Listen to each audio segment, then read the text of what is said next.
दुनिया वालों को देखने का काम करती हैं। ये कान दुनिया वालों की आवाज को सुनने का काम करते हैं। और ये नासिका किस लिए भगवान ने बनाई? इससे कि हमको गंध का और सुगंध का बोध हो। मुख किस लिए बनाया? आहार करने के लिए, उदर पूर्ति करने के लिए। तो गुरु महाराज कहते हैं इसी तरह से तुम्हारी जीवात्मा में एक आंख है, एक कान है और एक नाक है। आंख किस लिए है? वो दिव्य चक्षु परमात्मा का दर्शन और दीदार करने के लिए। वो शिव नेत्र शिव का दीदार करने के लिए है। नाक किस लिए है? गुरु महाराज कहते हैं ऊपर के मंडलों में बेहद खुशबू वहां विराजमान है। खुशबू ही खुशबू के मंडल हैं। जब तुम वहां जाओगे तो तुम्हारी आत्मा की जो नाक है उसके द्वारा उस सुगंधी का आप पान करोगे। और जो जीवात्मा का ब्रह्मरंध्र है, जीवात्मा का जो कान है, वो किसके लिए है? परमात्मा की आवाज को सुनने के लिए। वो आकाशवाणी को, देववाणी को, ब्रह्मवाणी को, उसको सुनने के लिए जीवात्मा में एक कान है। लेकिन हमको सद्गुरु नहीं मिले, हमको ज्ञान नहीं मिला, हमको जतन जुक्ति नहीं मिली, हमको नामदान नहीं मिला, तो ना तो हम अपनी आंख से देखने का काम करते हैं और ना अपने कान से सुनने का काम करते हैं और ना जीवात्मा के द्वारा परमात्मा के पवित्र नामों का सुमरन करने का काम करते हैं। क्योंकि ज्ञानी नहीं, जो सत्संगी हैं, जिनके पास सतगुरु का ज्ञान है, वो ये सब कर रहे हैं। ये हमारे बाबा जी ये इतने बुजुर्ग फिर भी करते हैं कि प्रातः अवस्था जाग कर और भर भर अमृत पी और विषय जगत की ना रहे, निश्चित होकर जी। सुबह जाग के ब्रह्म मुहूर्त अमृत वेला में प्रभु मिलन का काम किया जाता है। उसके लिए गुरु महाराज कहते हैं कि बच्चों, तुमको जंगल जाना नहीं है, साधु बनना नहीं है, धूनी रमाना नहीं है, अपने परिवार का परित्याग करना नहीं है। घर में रहो, बस भेद जान लो। दिन में दुकान दफ्तर खेती का काम मेहनत ईमानदारी से करो। शाम को आके बच्चों की सेवा, खिदमत और प्यार करो। तुम्हारा घर कब घर बनेगा? जब तुम्हारे दरवाजे पर कोई भूखा आ जाए, उसको खाना खिला देना। प्यासा आ जाए, उसको पानी पिला देना, तब तुम्हारा घर बनेगा।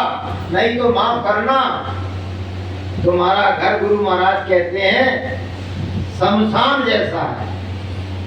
शमशान है। अगर कोई भूखा आके खाना मांग रहा है और तुमने उसको खाना नहीं दिया तो घर नहीं है, वो शमशान है। और इसके बाद जब कोई काम ना हो तो चेतन आत्मा से, जैसा गुरु महाराज बताते हैं, चेतन आत्मा से चेतन परमात्मा का सच्चा भजन करो। क्योंकि परमात्मा चैतन्य है और आत्मा चैतन्य है।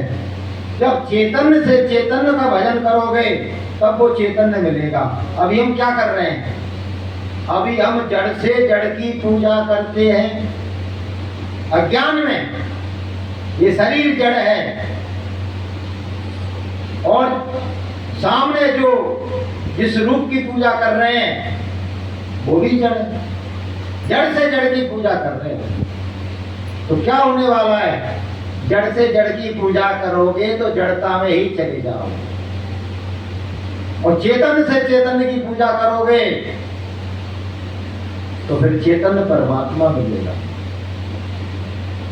तो ये ज्ञान गुरुदेव ने हमको बताया। नहीं तो हम भी आपकी तरह से थे, हम भी उल्टा सीधा करते रहते थे। लेकिन जब गुरु महाराज ने सच्चा वेद बता दिया, सच्चा रास्ता बता दिया, तो 1 घंटा 2 घंटा जितना समय मिलता है अपनी आत्मा के लिए साधन भजन करते हैं। ये जो जीवन है, इस जीवन के 2 पहलू हैं, एक लोक का और एक परलोक का।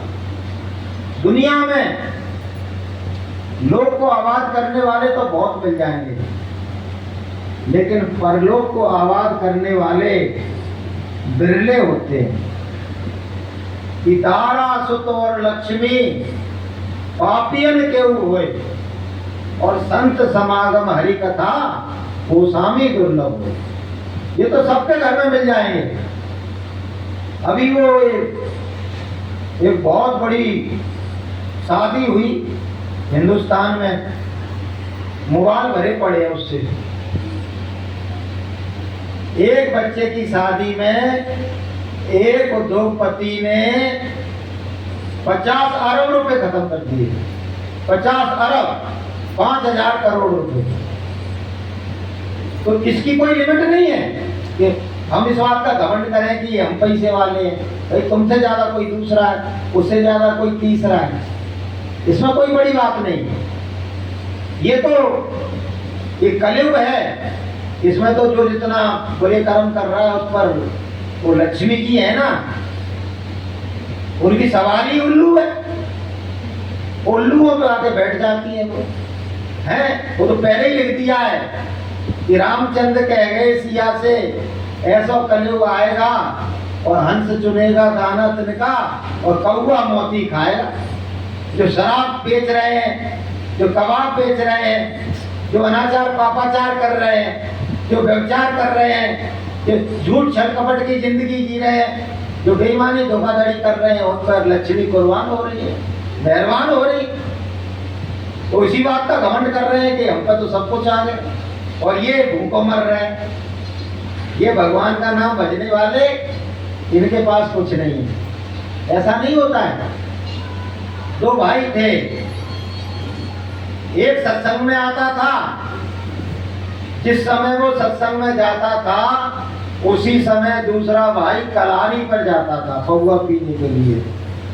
ये देखिए आप, एक ही माँ से पैदा हुए, एक सत्संग में जाता था, दूसरा कलारी पर पौवा पीने जाता था। एक दिन क्या हुआ, वो सत्संग से लौट रहा था और वो कलारी से पौवा पी के लौट रहा था।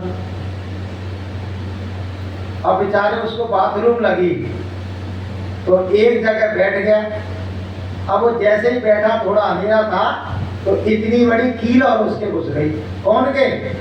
जो सत्संग से लौटा था, जो सत्संग से लौटा था, इतनी बड़ी कील घुस गई। अब वो तो लगा बेचारा कील को निकाल ले। अब जैसे ही कील को निकाला, उसमें से खून और निकलने लगा। और उधर से वो जो कलारी से लौट रहा था, उसको भी बाथरूम लगी, तो वो भी दूर बैठ गया वहीं बगल में। तो वो कुछ चमक रहा था थोड़ा सा, तो उसने हाथ से खोदना किया, तो वो बढ़ता गया, उसकी चमक बढ़ती गई। वो खोदता गया तो इतना बड़ा सोने का मटका उसको मिल गया। कौन को? जो शराब पी के लौट रहा था। अब शराबी के हाथ में सोने का मटका और सत्संगी के हाथ में लोहे की कील और पैर में खून। अब शराबी भाई बोला, और चला जा सत्संग में, और कर ले सत्संग। कलयुग है ये, सब नियम भगवान ने बदल दिए हैं। बुरा करोगे तो अच्छा मिलेगा, अच्छा करोगे तो बुरा मिलेगा।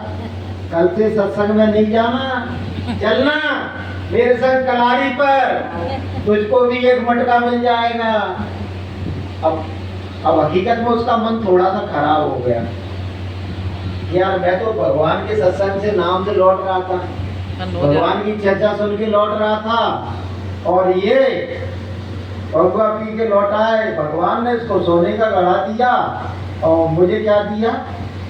मुझे लहूलुहान कर दिया। उसका मन खिन्न हो गया। जब घर पे गया ना तो खिन्नता में ही सो गया। सुबह जगा, खिन्नता में जगा, माला टंगी थी घुटी पर, उसने उठाई, बोले भगवान का नाम लू लू, तो क्या मिलेगा मुझे, 1 कील और लग जाएगी मेरे। उसने जो माला उठाई थी भगवान का नाम लेने के लिए, उसको वहीं टांग दिया। बोले पहले मैं अपने गुरुदेव से इस बात को, इस समस्या का निवारण कराऊंगा कि मेरे साथ ऐसा क्यों हुआ। जब मेरा मन संतुष्ट हो जाएगा तो मैं सत्संग में जाऊंगा, और नहीं तो सत्संग से टाटा बाय बाय। और मेरा विचार बदल गया, उसको लालच भी आ गया, तो कल से मैं भी कलारी पर ही जाने लगूंगा, क्योंकि भैया कलयुग आ गया है।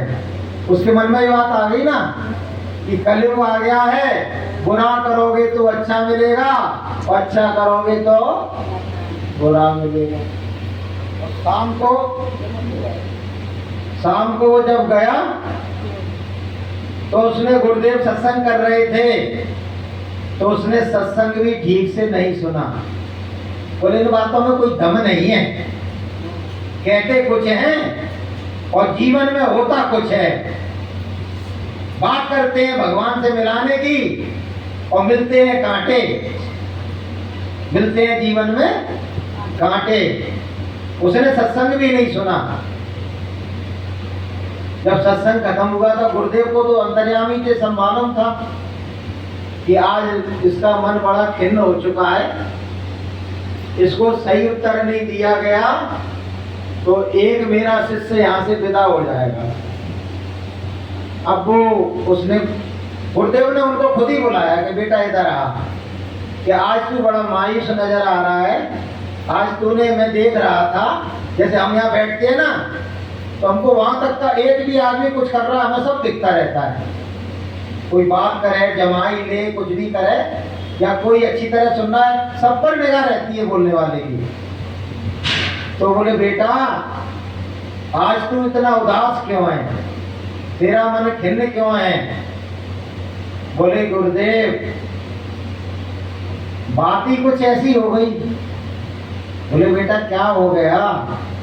तो उसने फिर पिछली रात की पूरी घटना उसने सुनाई कि हमको मिली कील और उसको मिला सोने का मटका। ये कौन सा विधान है परमात्मा का कि अच्छा करता है उसको बुरा मिल रहा है, और बुरा करता है उसको अच्छा मिल रहा है। कि बेटा तू सुनना चाहता है तो सुन, कि जिस समय तुझे, तेरे पैर में कील लगी थी,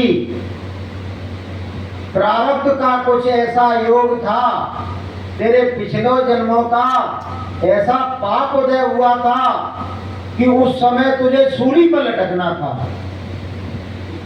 तेरे विधान में परमात्मा ने सूली लिखी थी कि इसका पाप ऐसा उदय हुआ है कि उस समय तुझे सूली पर लटकना था, लेकिन तू सत्संग से लौटा था, गुरु ज्ञान से ओतप्रोत था और भगवान का नाम ले रहा था, तो परमात्मा ने और गुरुदेव ने कृपा करके उस सूली को एक कांटा बना दिया, एक छोटी सी कील बना दिया, और उसको तेरे पैर में चुभो के उस सूली को खत्म कर दिया। तो गुरुदेव ये तो बहुत अच्छा हुआ। देखो उसको मटका क्यों मिला ये बताओ। मैं तो अच्छा काम करके लौटा था तो मेरा तो ये हो गया, उसको मटका क्यों मिला। तो बोले बेटा जिस समय उसको सोने का मटका मिला था, उसका प्रारब्ध का ऐसा पुण्य उदय हुआ था कि उस समय उसे एक बहुत बड़ा चक्रवर्ती राजा बनना था, लेकिन वो लगातार पाप कर्म कर रहा है, शराब पी रहा है, कबाब खा रहा है, व्यभिचार कर रहा है, तो उसके पुण्यों का खजाना घटते घटते घटते घटते कहाँ चक्रवर्ती राजा उसको बनना था, और कहाँ उसको एक छोटा सा मटका सोने का देके हिसाब को बराबर कर दिया। अब बता तू फायदे में है या वो फायदे में है। तब उसकी समझ में आया कि फायदा तो मुझको ही हुआ है, और उसको तो बहुत बड़ा घाटा हुआ है।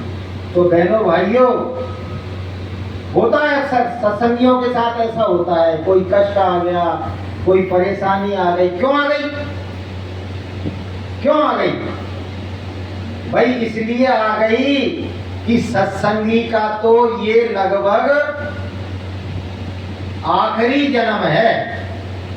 जो नित्य परमात्मा का भजन कर रहा है, सुमरन कर रहा है, ध्यान कर रहा है, सत्संग में आ रहा है, जा रहा है, शाकाहार का प्रचार कर रहा है, गुरु के संदेशों को संदेश वाहक बन के वो दुनिया में प्रसारित कर रहा है, तो उसके लिए तो ये कहा गया है कि उसका ये आखिरी जन्म है।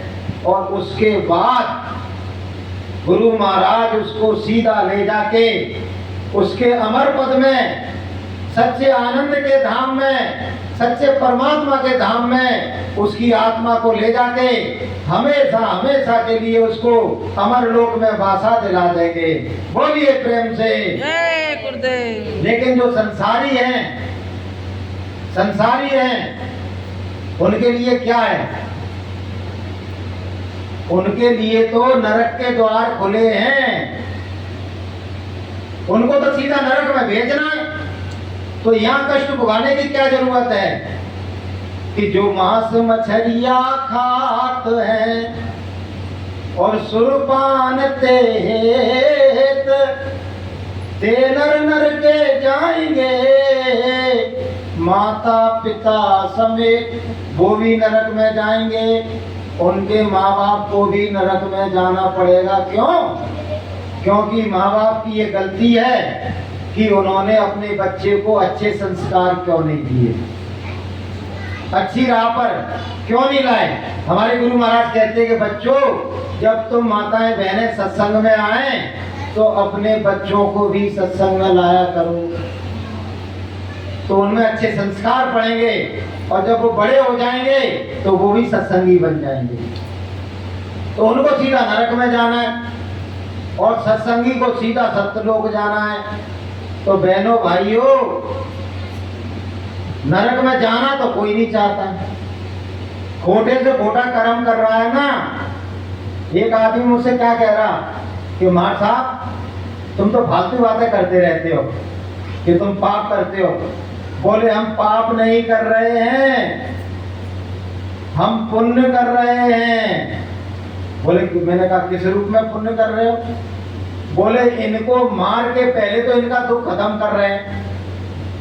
जैसे हमने मुर्गे को मारा, बकरे को मारा, तो ये इनका दुख खत्म कर दिया। मुर्गे की योनि से इनको आजाद कर दिया, बकरे की योनि से इनको आजाद कर दिया, तो इनका दुख खत्म कर रहे हैं। तो हम पुण्य का काम कर रहे हैं। और दूसरा, समाज हित में हम काम कर रहे हैं। मैंने कहा भैया, समाज हित का कौन सा काम कर रहे हैं? तुमने मांस खाया, तुमने मुर्गा खाया, तुमने मछली खाई, इसमें समाज हित कौन सा हुआ? कि मार साहब तुम्हारे वो बिस्तरों पे जाके बैठेंगे, बकरा बकरिया मुर्गा, और हम नहीं खाएं तो इतनी संख्या बढ़ जाएगी। उनकी दलीलें सुनो आप। मतलब कर रहे हैं पाप और कह रहे हैं कि हम पुण्य का काम कर रहे हैं। कि खाकर मांस मछली शराब पी रहे हैं और हराम का है पैसा बेहिसाब पी रहे हैं, और खुशी के भ्रम में दुनिया में जीने वाले और अपने लिए नरकों का सामान सी रहे हैं। तो बहनों भाइयों, इसलिए हम तो कोई गुरु महाराज की तरफ से कोई आदेश देने थोड़ी आते हैं भाई। हम तो सत्संगी लोग हैं। हम तो सभी से हाथ जोड़ के विनती करते हैं कि हाथ जोड़कर विनय हमारी और हो जाओ सब शाकाहारी। शाकाहारी हो जाओगे तो बीमारियों से बच जाओगे, शाकाहारी हो जाओगे तो दुख तकलीफ से बच जाओगे, और शाकाहारी हो जाओगे तो गुरुदेव के और भगवान के प्यारे हो जाओगे। तो बोलिए प्रेम से।